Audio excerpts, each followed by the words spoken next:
long distances, high altitude. Technology, hard work, teamwork. Saudi Arabia, this is Rally Dakar 2022.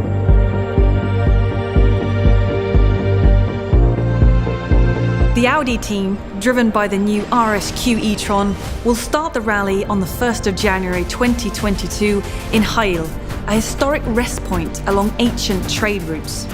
Have a rest day at the halfway point in the capital Riyadh and finish on the 14th of January in Jeddah, along the coastline of the Red Sea. Some stages are more than 500 kilometers in distance. Dakar Rally is no small undertaking, and that's what gives it the title of one of the hardest challenges any motorsport team can take on.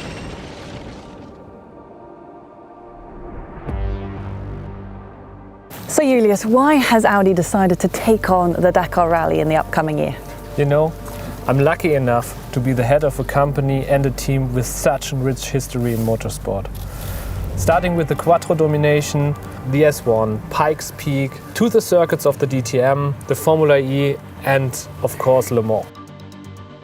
Looking back at history, this is now something completely new, but still incorporating parts of the technology that you've already used in racing.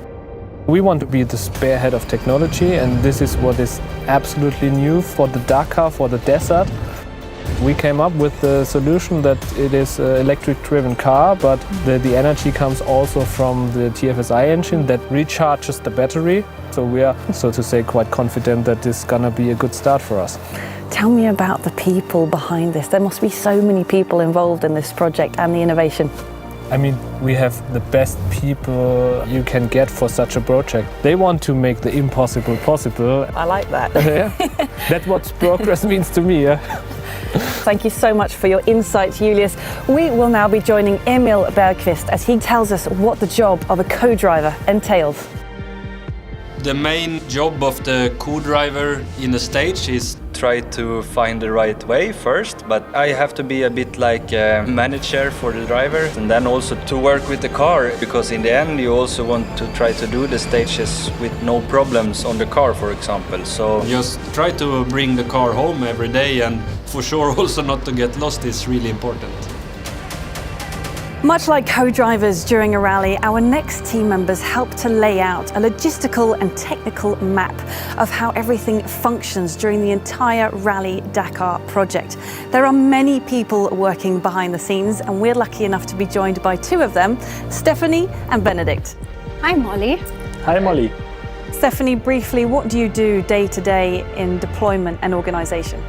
I'm in charge of the test and race organization of Audi Motorsport for our factory racing programs. This means we are organizing everything what you need to go testing and racing, and make sure that everything is there at the right place for the right time. Benedict, how does your job differ to Stephanie's, and what does project management entail? Yeah, the best way I can describe Stephanie deals with the human aspect and the logistic, and I deal with the technical side of the project overall. Lastly, how do you both feel about being involved in a project like this? I would say it's a new experience, and to be honest, it's a big challenge, because there are always coming up things we never expected, and you have to live with that. I feel like a pioneer, and it's an honor to work in such a great team with all these professionals.